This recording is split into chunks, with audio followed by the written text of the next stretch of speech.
Call me a rusted sedan if you want, I told myself under the floodlights, fingers tight around a little gift box. But tonight, I decide who gets the keys. They'd mic the stage like a prize fight. Cameras clicked like locusts. Chrome gleamed, so bright it made the air taste like pennies. I brought 2 presents, an heirloom chronometer for Zeke, a rare die-cast model, the first truck Cole and I rebuilt in our shop. Small things with long memories. I'm 64, not sentimental, just a man who pays attention to engines and to time. Before we continue, please subscribe to the channel and let us know where you're listening in the comments. Ladies and gentlemen, the MC sang, the family behind half the transports in this county. The crowd applauded. My boys stepped ahead of me, crisp haircuts, designer jackets. Zeke squeezed my shoulder the way you pat a dog that's been good. Cole kept his smile polished for the lenses. Zeke took the mic. This show celebrates innovation, he said, not antique values. Laughter bubbled where it shouldn't. Cole leaned in, eyes on me, sugar in his tone. Dad's a classic, sure, but you don't drive a classic every day. He's a rusted sedan in a world of supercars. The words didn't slap. They drifted like fine dust, settled everywhere. People swallowed their smiles, then didn't. Someone whistled. The MC laughed too loud. The lights made my gifts feel heavier. I looked at the chronometer's second hand, calm as a surgeon's breath. I didn't speak. When a bearing fails, you don't argue with it. You replace it. Backstage, Zeke smirked like he'd done me a kindness. It's branding, Dad. Lean into it. Cole kissed the air near my cheek. We still love you. Their cologne left a scent of oranges and gasoline. You boys hungry? I asked. I could grab a bite. Another time, Zeke said, eyes already on the next investor. Cole shrugged. Don't wait up. I left with my small boxes and the kind of silence that follows a shut garage door. Outside, night wrapped the lot in velvet. Engines barked awake and left, tail lights like hot coals. My truck started on the first turn, loyal as always. I drove home past the river and the diner where they still butter toast with a knife, past the plant that taught me what a warning siren meant, past decades of keeping my word. At the kitchen table, I set the model and the chronometer side by side. A man can be 2 things at once, engine and clock, move and measure. I wound the crown until the minute hand stood at 12. The room ticked. I took the file from the safe. Mortgages I paid, lines of credit I guaranteed, trust distributions I authorized because I believed blood meant something beyond bills. I replayed their words, not to feel them but to taste the metal. Rust, they said. Rust doesn't appear overnight. It comes when you let water sit under paint and call it shine. The pen felt cold. Across the street, somebody's wind chimes argued with the breeze. I thought of the first truck we bought for scrap, of Cole's laugh when it coughed to life, of Zeke's face when his first invoice cleared. I thought of the paychecks I signed when times were lean, and I ate beans to make payroll. I thought of the last time they asked how I was sleeping. I opened the first page, the auto pays. I placed the chronometer on top, a paperweight with a heartbeat. Midnight, it whispered. Change the timing, change the engine. I took a breath that tasted like oil and orange peel and lowered the pen to the line. The pen didn't hesitate. Ink flowed like a vein cut open. Line after line, cancellations, revocations, signatures that meant the umbilical cord of money was severed. I stacked the papers, neat as pistons, and closed the folder. For the first time in years, the house hummed only with my own pulse. Morning came pale and gray. The coffee tasted like burnt walnut, strong enough to wake a corpse. I held the chronometer in my palm, second hand ticking with surgical calm. My reflection in the kitchen window looked older than I remembered, but older like iron, not rust. Cole called first. His voice was quick, cocky. Dad, the bank's been ringing me all morning. Some glitch with a mortgage? No glitch, I said. A pause. The hum of his Tesla in the background. What do you mean, no glitch? I mean, I answered, you'll need to cover yourself. The silence that followed was almost tender. Then he barked, you can't just... I already did. And I hung up. Zeke's turn came an hour later. He didn't waste time with charm. Dad, my investors are jittery. They saw some liens filed this morning. What the hell are you playing at? I pictured him in that glass office he loved, walls reflecting nothing but himself. I'm not playing. I told him. You pull this, and You'll what, son? I let the question hang, heavy as exhaust smoke. He had no answer, only breath seething through clenched teeth before the line cut dead. By noon, word had slipped to the papers. The same local columnists who'd printed their insults now whisper about Cole's debts, about Zeke's fragile empire. Online, the chatter spread like oil on pavement, shiny, thin, impossible to clean. I didn't gloat. Engines don't celebrate when they run right. They just run. I walked the property instead, past the garage, past the old oak I planted when the boys were toddlers. Roots held steady. My sons had learned to climb, then leap, then vanish. That evening, a neighbor knocked, Mrs. Hawthorne with her peach cobbler. She looked at me the way people look when they send smoke before fire. "You all right, Yale?" "I've never been clearer," I said. And I meant it. The news that night showed Cole's house. Reporters filmed the notice stapled to his door. Auction scheduled. Debts disclosed. Cole tried to stride past the cameras, but the shouts followed him down the driveway. "Is it true? How much do you owe?" His jaw tightened, smile faltered. That was the first crack in his armor, live for the whole county to see. I watched it with my plate of cobbler, cooling untouched, and the chronometer ticking steady by the lamp. The first domino had fallen, and I knew, with a clarity sharper than chrome, that the next would fall harder. Cole's fall hit the news cycle like a jackknife at semi on the interstate. Sudden, messy, impossible to ignore. Reporters camped outside his manicured lawn, snapping shots of his Porsche under foreclosure sign. Social feeds replayed the footage of him shoving a microphone away, his face pinched in a rictus smile. For years, he'd worn my name like a badge. Now, he wore it like a debt collector's stamp. But I didn't linger on Cole. My eyes were on Zeke. He always thought he was the sharper blade, the visionary. He ran his transport tech firm like a general barking orders, convinced momentum alone made an empire. But momentum without fuel burns out fast. 3 days after Cole's humiliation, I got an email meant for Zeke, my old address still tangled in the forwarding chain. Creditors demanding collateral. Investors wanting guarantees. Words like liquidation and asset recovery piled up like twisted metal. I sat back in my chair, listening to the tick of the chronometer.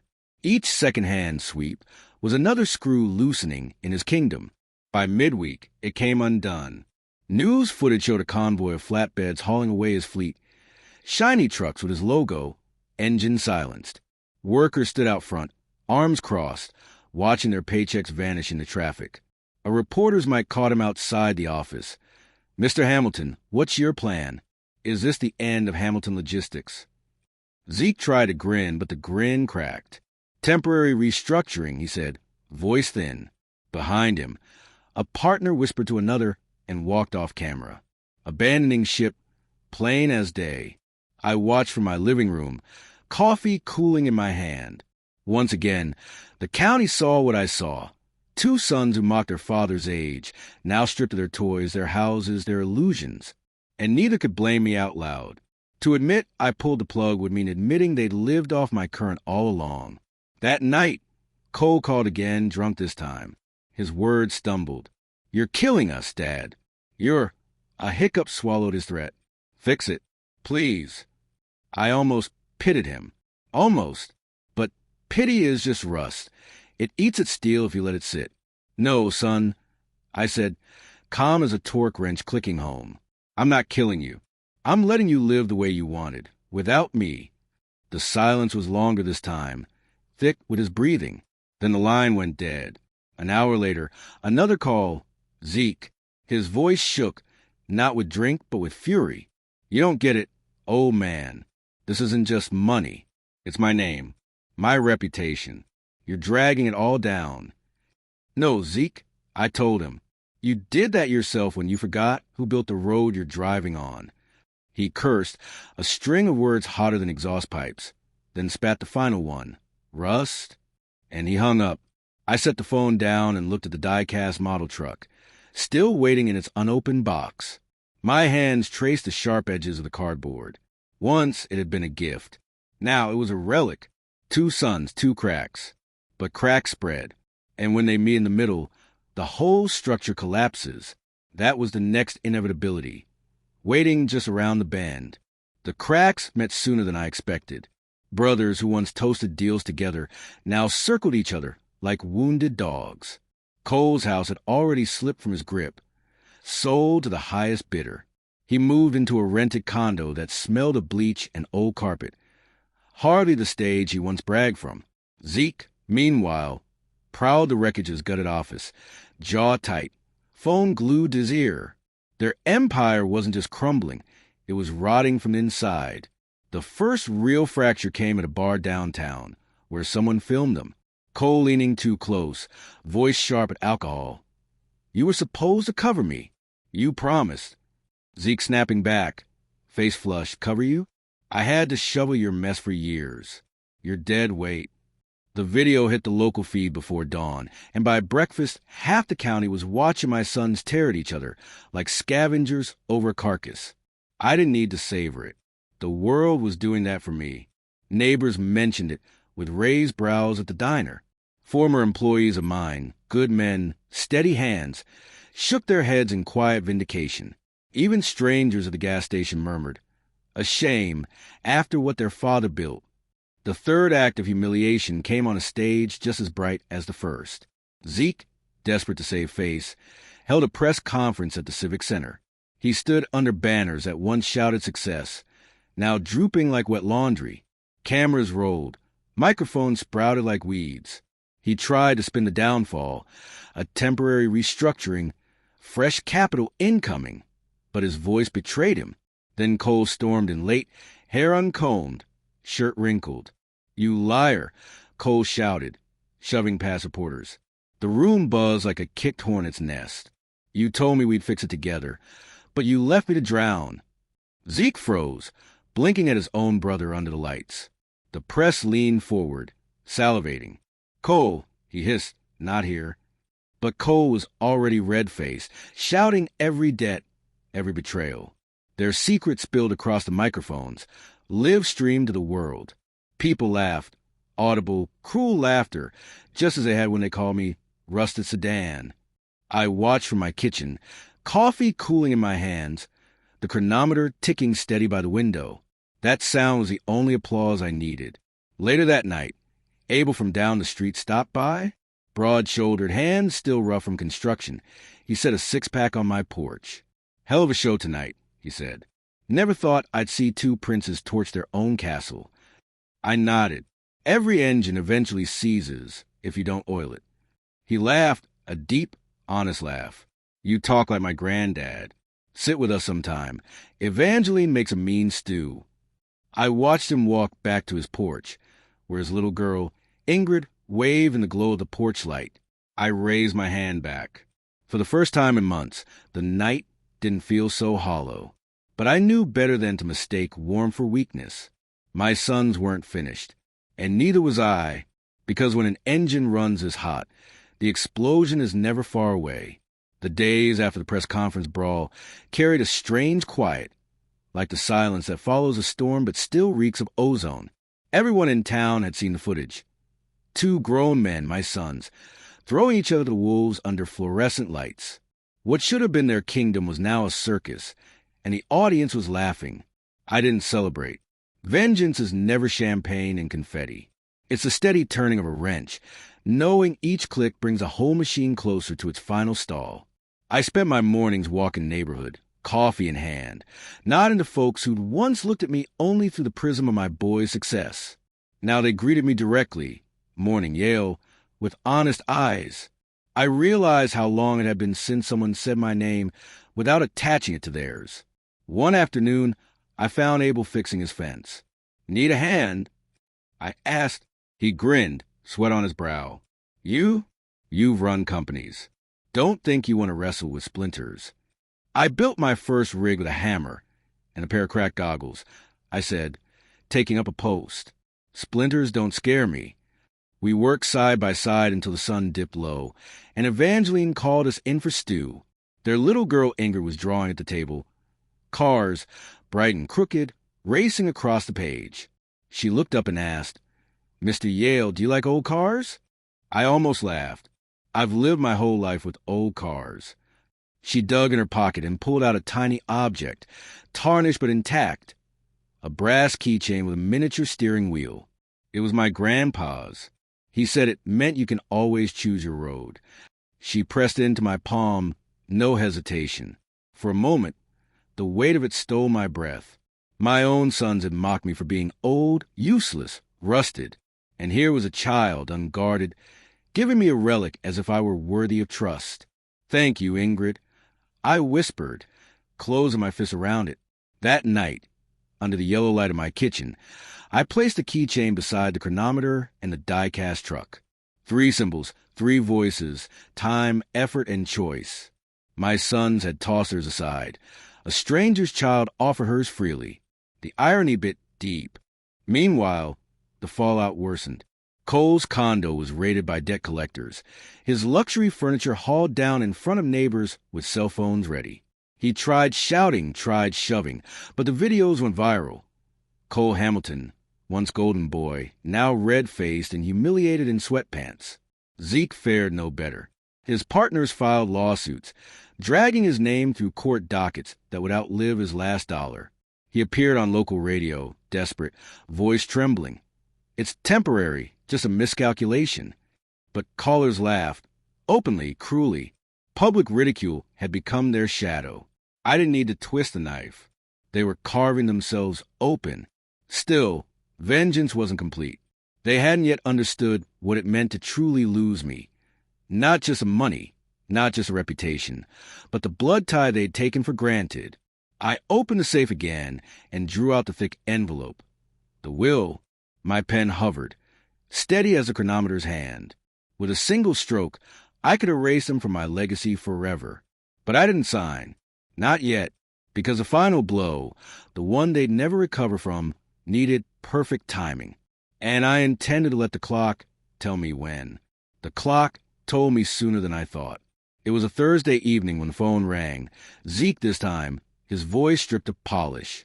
No silk, no swagger, just raw edges. "Dad, we need to talk." I leaned back in my chair, watching the second hand glide across the chronometer. "Funny, last time we talked, you called me Rust." Silence, then a swallow. "I was wrong. You were loud." Another pause, longer. "Please, meet me. Just hear me out." Against my better judgment, I agreed, not for him, but for myself. I want to see the cracks up close. We met at a diner off the interstate, the kind with cracked red booths and pies sweating under glass. Zeke looked thinner. Skin stretched over cheekbones, a man whittled down by debt and disgrace. He didn't order, just wrapped his fingers around the empty coffee cup like it was life support. "Cole blames me," he muttered. "Says I ruined him. But he was never strong enough. You know that." I let him spill. Words gushed like coolant from a busted radiator. Failed deals, partners abandoning him, creditors circling. "They're calling me a fraud," he whispered. "Me. After everything I built." I leaned forward. "What did you build, Zeke?" "A business with my guarantees. Homes with my money. Reputations on my name. You built a castle out of borrowed bricks." His eyes flared, the old pride flickering. "So what, Dad? You wanted gratitude every time I took a step? You wanted—" "No," I cut in. "I wanted respect. A simple acknowledgement that steel doesn't shine without heat, and you didn't supply the fire." His mouth shut. He stared down at the cold cup, jaw clenched. For a moment, I thought he'd argue. Instead, he muttered, "I just need a loan. One more. I can flip it, fix everything." There was the real ask, not apology, not reflection, just another hand outstretched. I slid the keychain from Ingrid across the table. Brass caught the dim light, dull but steady. "You want a gift? That's all I've got left to give." He looked at it, confused, then furious. "A trinket? Are you mocking me?" "No," I said. "I'm reminding you. Every man chooses his own road. You've chosen yours." I stood, dropped cash on the table for the untouched coffee, and walked out. Behind me, his voice cracked to the diner. You can't walk away from your own son. But I could, and I did. That night, as I sat on my porch, Abel came over with a toolbox. Fence posts leaning on your side, he said. Want help setting it right? We worked under the hum of crickets, quiet and steady. He never asked about my sons, never prodded into wounds. Just passed me nails, hammered in rhythm. When the post stood straight, he clapped my shoulder. There, solid again. I nodded, a strange warm stirring in my chest, something I hadn't felt from my own blood in years. Inside, the chronometer ticked like a metronome, marking time not as lost but as measure, and will lay open on the table, blank spaces waiting. The next stroke of the pen would decide everything. And I knew the moment was getting close. The morning after that diner meeting, I woke before dawn. The house was quiet, the kind of quiet that feels earned. I brewed coffee strong enough to scrape paint, then set the chronometer and the brass keychain side by side on the table. Their steady weight reminded me of something I hadn't felt in years. Clarity.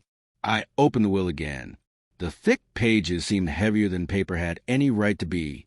At the top, the names of my sons. Names that once meant pride, now corroded like ungreased hinges. My pen hovered.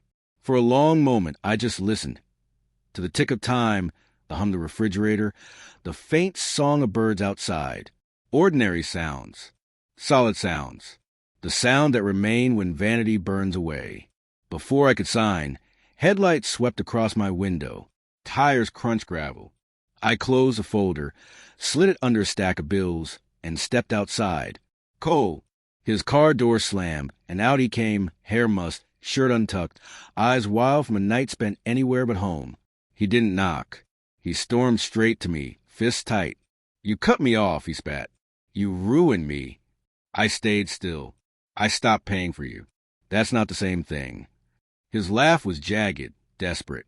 You think you're teaching me a lesson? No, you're killing me. I had a life, a family, respect. You had my credit, I said. You mistook it for your own. His face twisted.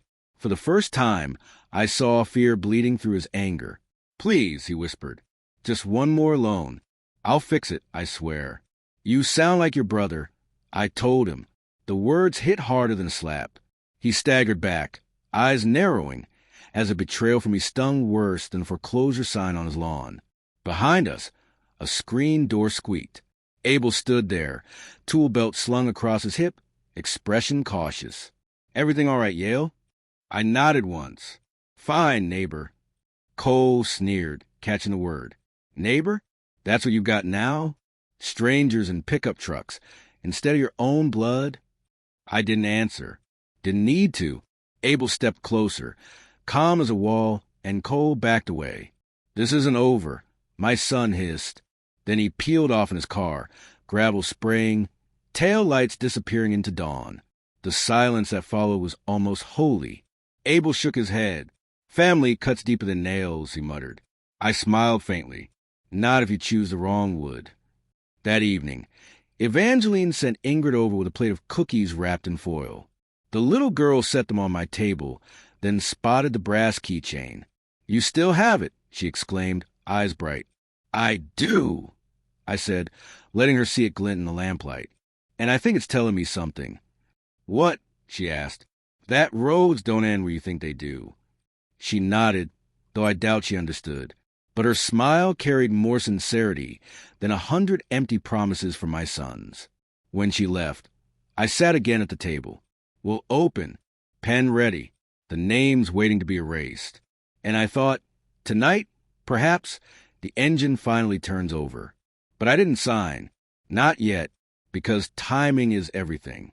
And I wanted them both to hear the sound of the engine die before I replaced it. The sound came sooner than I expected. That Sunday afternoon, I drove into town for groceries. Half the county seemed to be buzzing outside the courthouse.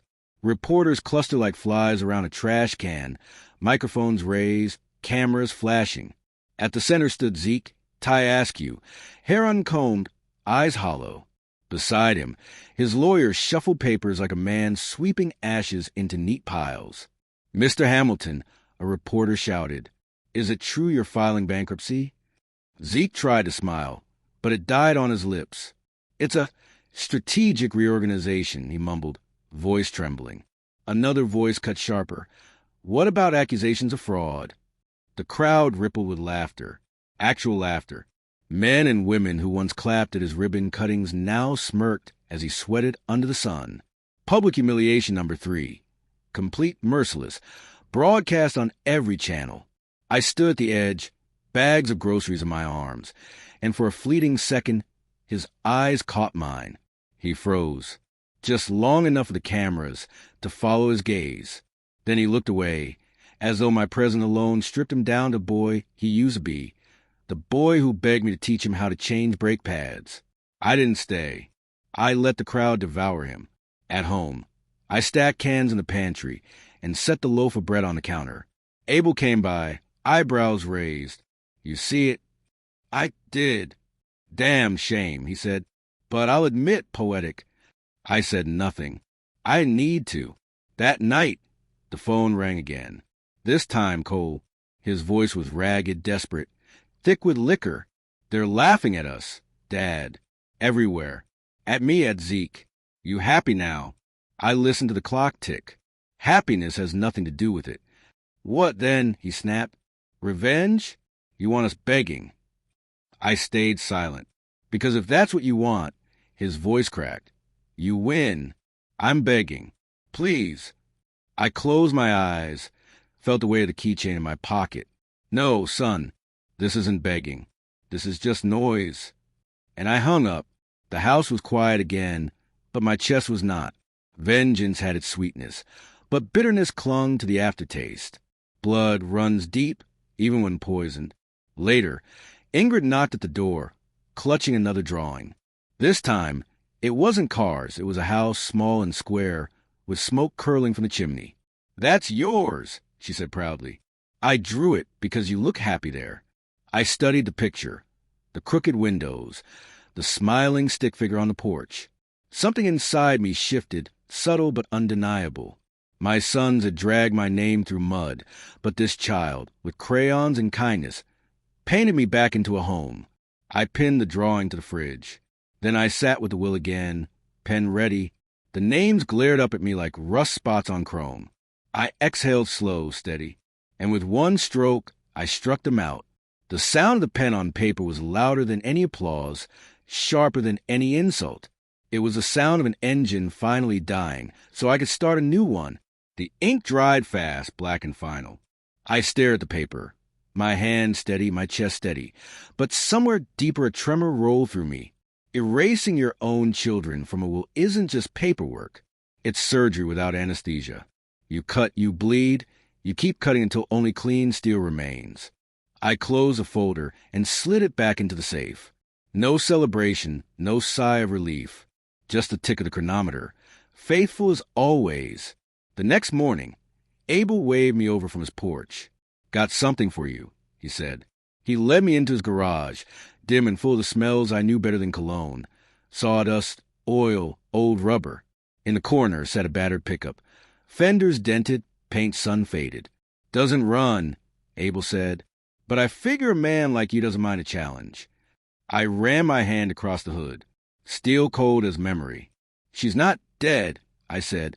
"Just needs respect." He grinned. "Thought you might say that. Keys are yours whenever you want." That evening, I rolled up my sleeves and got to work. Bolts groaned, dust flew, my knuckles barked against stubborn metal. It felt good. Honest work. No shareholders, no pretense. Ingrid brought me lemonade twice, standing barefoot on the concrete, watching with wide eyes. "You're making it alive again," she whispered. "Trying to," I said, wiping sweat with the back of my arm. Under the hood, something clicked. I realized I hadn't felt this alive in years. Not at my company's boardroom, not at the expos, not at the dinners where my son strutted me out like a trophy. Here, with grease under my nails and a neighbor's girl smiling at the sparks, I remembered who I was. But outside that garage, my sons were unraveling. The local paper ran a headline, Hamilton Brothers at War. Reporters dug up every detail, their debts, their arguments, the footage of them screaming at each other. Zeke called Cole a leech. Cole called Zeke a fraud. Their words made print bold and damning. I read it all while sipping coffee at the diner. Folks glanced at me, cautious, some sympathetic. One man finally asked, "You all right, Yale? Can't be easy, seeing them like this." I smiled small and cold. Engines that overheat will blow. Best thing you can do is step back. Still, when I drove home, I felt the weight of memory heavier than the groceries in the passenger seat. I remembered birthdays, soccer games, nights fixing headlights together. I remembered two boys who once thought my hands could fix anything. Now they were burning, and I was the one who'd struck the match. That night, the phone rang again. Zeke this time. His voice was jagged. "You think this is justice? You've killed us, Dad. Cole's broke, I'm ruined. And you're sitting in that shack like a king." I listened to him rant until he gasped for breath. Then I said, quiet as a torque wrench clicking home, "You did this to yourselves?" He screamed something incoherent. Then the line cut. I set the phone down and went back to the garage. The truck's engine block sat open, wounded but waiting. I laid the brass keychain on the fender. Its little will catch in the lamplight. "Every man chooses his road," I whispered, and I tightened the next bolt, knowing mine was already chosen. The truck became my ritual. Each evening, after the sun dipped and the neighborhood lights flickered on, I'd slip into Abel's garage. The smell of oil and steel felt more like church than any pew I'd ever sat in. My hands remembered what my heart almost forgot, that building something with patience and grit was the only honest prayer a man could offer. Inga would sit cross-legged nearby, humming to herself, sketching pictures of cars with crayons. Sometimes she'd hold the brass keychain up to the light and ask, "Does it fit this one?" I'd chuckle. "Not yet, but maybe someday." One night, as I cleaned grease from my hands, Abel leaned against the doorway. "Word is your boys are coming apart at the seams," he said. "They've been unraveling for years," I answered. The thread just finally snapped. He studied me for a moment, then nodded. Strange, isn't it? How strangers can feel like family faster than family can. I didn't reply. Didn't need to. Meanwhile, the Hamilton name continued its nosedive. A gossip site ran side-by-side photos. Cole, slumped outside a pawn shop with a box of electronics. Zeke, red-faced, caught mid-shot at a creditor in the courthouse parking lot. The headline was brutal. From supercars to scrap metal. I clipped it, folded it, and slid it into a folder, not as proof of victory, as evidence of truth. But vengeance is a hungry engine. It doesn't idle. One evening, my door rattled under pounding fists. Cole again. He smelled of whiskey, eyes bloodshot, voice cracked. "You don't get it," he rasped. "I can't breathe out there. They whisper. They laugh. I walk into a store and He broke off, chest heaving. I kept my stance steady. "That's what public shame feels like. You dealt it to me once. Now it's yours." His eyes watered, fury and desperation mixing. "You can't cut us out, Dad. We're your blood." "Blood." I echoed. Blood isn't proof of loyalty. Blood is just plumbing. For a moment, his shoulders sagged, like he might collapse on my porch. Then anger stiffened him again. "You'll regret this." He stumbled back to his car, slammed the door, and tore off into the night. I stood in the quiet after, the porch light buzzing, moths circling like restless souls. Abel came over, drawn by the noise. "Want me to walk him off next time?" he asked. "No," I said, voice low. "This is a road I have to drive myself." Inside, I set the keychain beside the chronometer.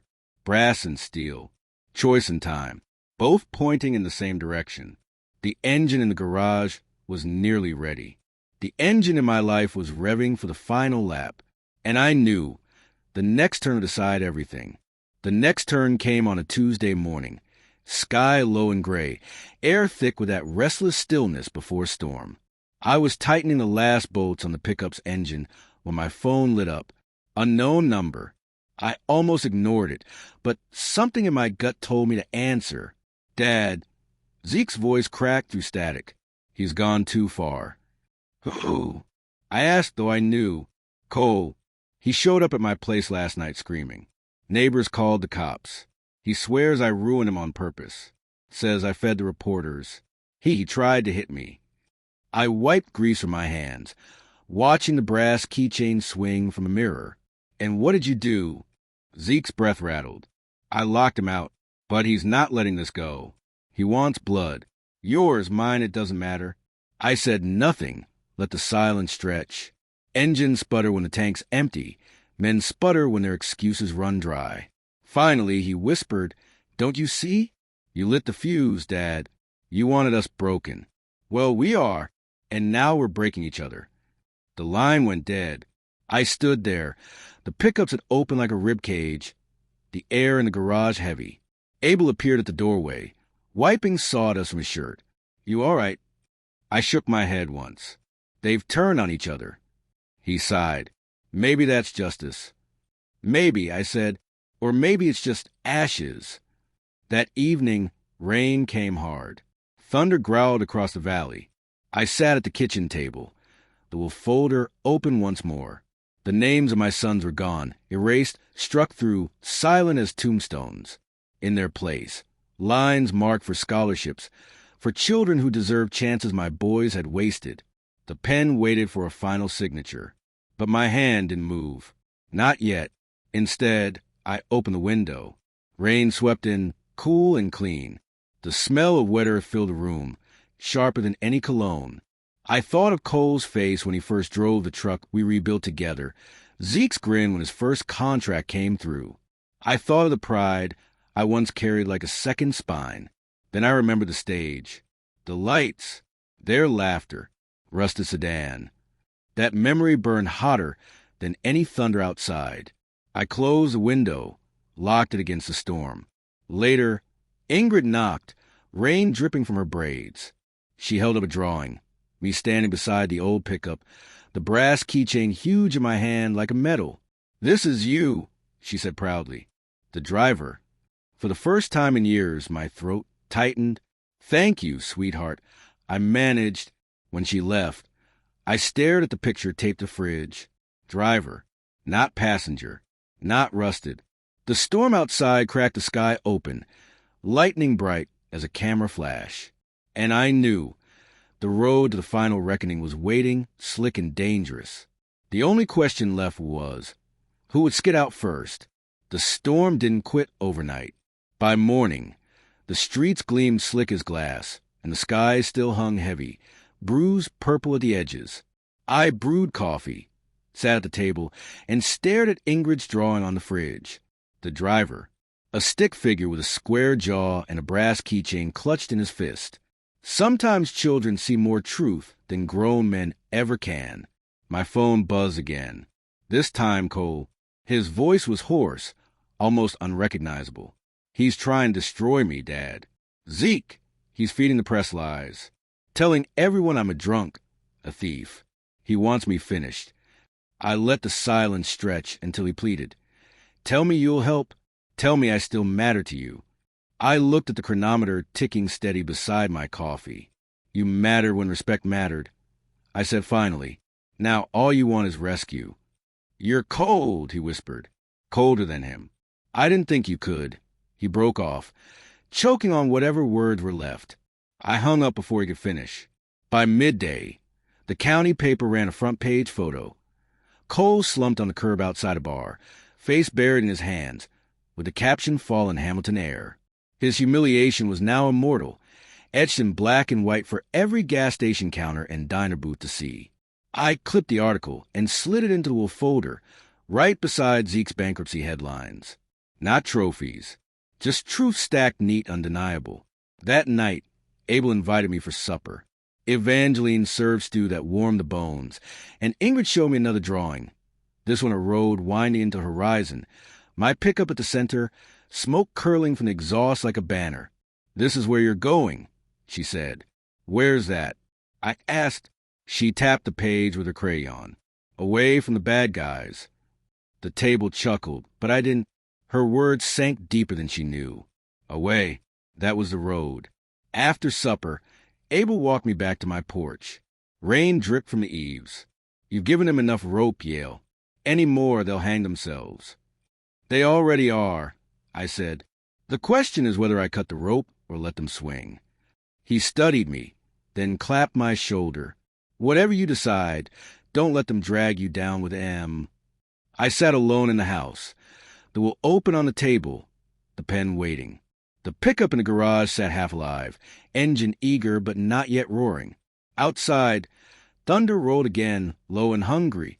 I thought of the exhibition stage, of laughter burning hotter than the lights, of neighbors' whispers afterward, of my own silence, heavy as stone. I lifted the pen, and just as the tip touched paper, headlights swept across the window. Tires screeched in my drive. Doors slammed. Voices, angry, slurred, overlapping. Both of them, Cole and Zeke together, outside my house in the rain. And I knew the reckoning wasn't waiting down the road. It had pulled into my yard. Rain hammered the porch roof like drumsticks when I opened the door. There they were, my sons, drenched and furious, framed in lightning. Cole's eyes were bloodshot, his shirt clinging to his chest. Zeke's tie hung loose, water dripping from his jawline. For the first time since childhood, they stood shoulder to shoulder, but not in solidarity, in desperation. You ruined us. Cole shouted over the storm. No, I said evenly, gripping the doorframe. You ruined yourselves. I just stopped paying the bill. Zeke stepped forward, teeth clenched. You think this is noble? Watching your sons drown? We carried your name into the future. Into the ground. I corrected. For a moment, the three of us stood in a standoff, thunder rolling behind us like a gavel. Then Cole shoved past, barging into my kitchen. Zeke followed, dripping puddles onto the floor. The chronometer ticked loudly on the table, the brass keychain glinting under the lamp. Cole spotted a folder and lunged. What's this? He yanked it open, eyes racing across the black lines that struck out his name. His face went slack, then twisted. You erased us. From everything. Zeke leaned over his shoulder, breath sharp. Scholarships? Strangers' kids? You'd rather give our legacy to nobodies in your own blood. I stood calm, hand steady. Blood doesn't make family. Loyalty does. Cole slammed the folder shut, veins standing out on his neck. You're dead to us, he hissed. I almost laughed. I've been dead to you for years. The room went still except for the tick, tick, tick of the chronometer. Their eyes locked on it, then on the brass keychain. Symbols they didn't understand, yet hated on sight. Zeke sneered, dripping rainwater on the floor. So this is your victory? Sitting alone with toys and neighbor's charity. I stepped forward, voice steel. My victory is knowing I can look a child in the eye, Ingrid, Abel's girl, and not feel ashamed. Can you say the same? Lightning flashed, throwing their faces into hard relief. For the first time, I saw it clearly. The arrogance was gone, stripped bare. What remained wasn't strength. It was fear. Cole's fist balled. You'll regret this. Zeke echoed him. We'll take back what's ours. I picked up the brass keychain, the cold metal biting my palm. It was never yours to begin with. Silence crashed down heavier than the storm. They turned, stormed out the door, slamming it so hard the windows rattled. Tires screamed on wet gravel as their cars peeled away in opposite directions. I stood alone in the dripping quiet, was still open on the table, Ingrid's drawing smiling from the fridge. The storm outside was easing, but inside me, another storm was just beginning. Because I knew tonight wasn't the end. It was only the prelude to the final reckoning. The house felt heavier after they left, as if their rage lingered in the walls. Rain softened to a drizzle, but the silence that followed carried more weight than thunder. I sat at the kitchen table, staring at the folder, the pen, the clock. The second hand moved like nothing had happened, but my pulse still hammered. For years, I dreamed of this moment. My sons brought low, the balance of power reversed, me standing tall. Yet when it arrived, it didn't feel like triumph. It felt like the last bolt before the engine gives out. Tense, brittle, final. I stepped onto the porch. The air was cold, clean, carrying the scent of wet earth. Across the street, Abel's porch light glowed soft, steady. He noticed me and raised a hand. I raised mine back, grateful for the small gesture. In that moment, I realized how much weight a simple wave could carry compared to hollow applause. The next day, town buzzed louder than bees in a broken hive. Everyone had heard about the late-night showdown at my house. Neighbors talk. Reporters sniff. I stopped at the diner for coffee, and conversation halted when I walked in. Heads turned, whispers hummed. Some sympathetic, some curious, a few just hungry for spectacle. "Morning, Yale." The waitress said cautiously, sliding me a mug. "Morning." I answered, as though nothing in the world had shifted. Behind me, two men murmured. Hamilton boys lost everything, and now fighting their own father. Reckon he'll forgive them? Would you? I left change on the counter and walked out without looking back. That afternoon, Abel joined me in the garage. Together we tested the pickup's rebuilt engine. The starter coughed, sputtered, then roared to life, louder, prouder than I expected. The whole frame shook with energy. Ingrid squealed, clapping her hands. "There she is." Abel grinned. I rested my hand on the hood, heart pounding with the vibration. She's alive again. And so was I. That night, I returned to Will. I signed it. Finally, ink sinking permanent into paper. The moment was quiet, but my hand didn't shake. Scholarships, neighbors, children who'd never mocked the hands that built their path. That was a legacy. My sons were gone from it, gone from me. When I set the pen down, I felt lighter. Not happy. Vengeance isn't joy, but steady, solid. Then headlights swept across my yard again. Not screeching this time, not furious, just slow, cautious. A single car pulled up, engine idling. The door opened, and Cole stepped out alone. His figure slumped in the shadows, soaked not with rain but with defeat. He carried nothing, wore nothing sharp or polished, just a man stripped of armor. He raised his hand slightly, as if warding off a blow. "Dad," he called into the dark, voice ragged. "Please, talk to me." The chronometer ticked louder in my pocket. I knew then the final confrontation wasn't over. It was waiting on my porch. Cole stood at the edge of the porch light, rainwater still dripping from the gutters above. His shoulders sagged, his eyes ringed with sleepless nights. Gone was the tailored suit, the cologne, the smile polished for cameras. What stood before me was just a man, my son, and yet a stranger. "Dad," he said again, softer this time. "I can't do this anymore." I stayed silent. The brass keychain warmed my pocket. The chronometer ticked steady on the table inside, marking each second of his unraveling. He stepped closer, palms out. "I know I screwed up. I know I said things I can't take back. But you raised us better than this. You can't just erase us." His voice cracked on the last word. I studied him. The same boy who once sat on my shoulders to see fireworks, now shaking on my porch like a man begging for scraps. I wanted to feel pity. But pity had rusted out of me long ago. "You erased yourselves," I said finally, "the day you decided my worth was measured in dollars instead of years." His jaw tightened. It was Zeke. He pushed me to say those things. He's the one who... "Don't," I cut in, "don't waste your last breath-pointing fingers. You chose every word, every insult, every betrayal." His face fell, eyes glassy. "Then what do you want from me?" Lightning flickered on the horizon, faint now, but enough to show him the steel in my expression. "Nothing," I said. "That's the point. I want nothing from you, and I owe you nothing." For a long moment, he stood there, chest rising and falling like a broken engine trying to turn over.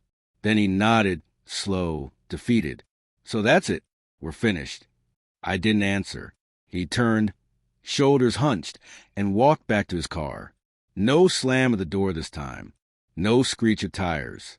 Just a soft click of defeat as the engine purred to life and carried him away.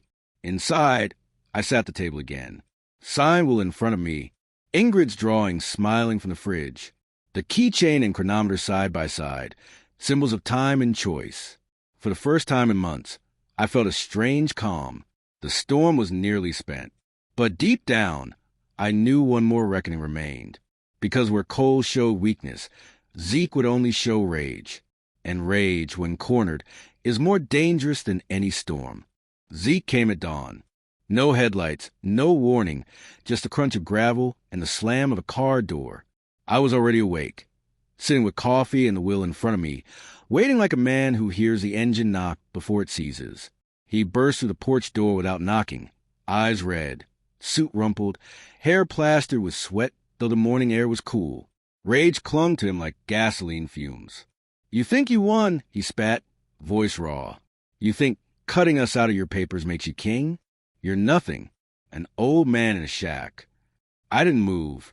The chronometer ticked steady on the table, brass keychain glinting beside it, symbols he'd never understand. "You ruined us." His fist shook. "Cole's broke, I'm bankrupt, and the whole damn county laughs. And you," he jabbed a finger at me, "you just sit here proud." I rose slowly, letting the chair scrape loud against the floor. "Proud?" I echoed. "No, I'm finished carrying the weight of sons who turned their backs the minute the spotlight hit." He sneered, stepping closer. "You owe us. Without us, your name dies with you." I reached into the folder and pulled free the sign wheel. The papers slapped the table like a gavel. "My name lives here now. In scholarships, in children who'll carry it farther than you ever could. You're not my legacy. You're my cautionary tale." For the first time, his fury cracked. He stared at the pages, breath shallow, face pale. "You'd rather strangers were our name than your own blood?" "Yes," I said, "because strangers showed me respect when my sons showed me rust." Silence filled the kitchen. Only the clock ticked, only the rain dripping from the eaves outside. Zeke's lips trembled, rage fighting grief, but no words came. He turned, slammed the door, and vanished into dawn, his engine roaring down the road like a wounded animal fleeing its own shadow. I stood alone, the air still trembling with his exit. Then I looked at the keychain, its brass wheel catching the first thin rays of sun through the window. I picked it up, closed my fist around it. Ingrid's voice echoed in my head. "You're the driver." I walked to the garage, slid into the pickup seat, and turned the key. The rebuilt engine roared alive, steady, strong. Not flashy, not new, but honest, mine. As I rolled down the street, Abel waved from his porch, coffee in hand. Ingrid beside him grinned. Holding up another drawing, me in the truck, a road stretching out forever. And for the first time since the exhibition, I smiled. Not the smile of vengeance, but of freedom. My sons had chosen their roads, paved with arrogance, ending in wreckage. I had chosen mine, paved with steel, time, and respect. The chronometer ticked on. The brass keychain swung from the mirror and the horizon opened wide. Revenge was complete, and I drove forward, leaving Russ in the rear view. If you like this story, please like this video. Subscribe to the channel and share your impressions of this story in the comments. To listen to the next story, click on the box on the right.